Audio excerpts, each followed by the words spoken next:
د بلخ ولایت د نهرشاهي ولسوالۍ په زاړه ښارګوټي کې د څښاک د پاکو اوبو د شبکې د جوړېدو د بنسټ ډبره کېښودل شوه. ویل کېږي چې دغه د اوبو شبکه د آغاخان بنسټ له لورې د بلخ ولایت د کلیو پراختیا ریاست په همکارۍ جوړېږي چې مالي لګښت یې د نړیوال بانک لخوا ورکول کېږي.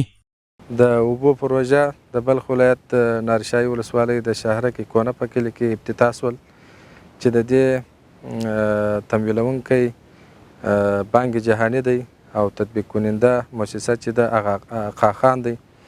او دا تقریبا څه باندې 450 فامیلو ته اوبه رسوي.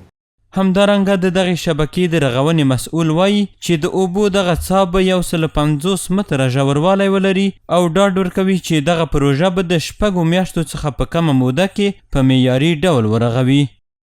گرچه پروژه میاد 6 ماست اما خداوند مرا توفیق بده تصمیم داره که در 4 ماه تکمیل کنم از خاطر که مردم نیازمند هستن خواستن در فصل تابستان اینجا آبای نوبتی دارن در تابستان آبشون قطع میشه خداوند مرا توفیق بده من کوشش میکنم که میاد 6 ماه را در 4 ماه تطبیق کنم. په ورته وخت کې د دغې سیمې اوسیدونکي د یادې پروژې د پیلېدو څخه خوښ دي او وایي چې د دغې پروژې په سر ته رسیدو سره به د دوی ډېرې ستونزې هوارې شي. دغه د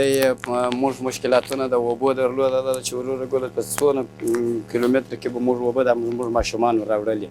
نن شکر دی الحمدلله کې د زموږ د اوبو مشکل حل کیږي د خیر سره د ماشومان مو بیغمه سي به خاطر که بسیار دور بر مضمون خیلی با مشکلات و با زحمت می آورد.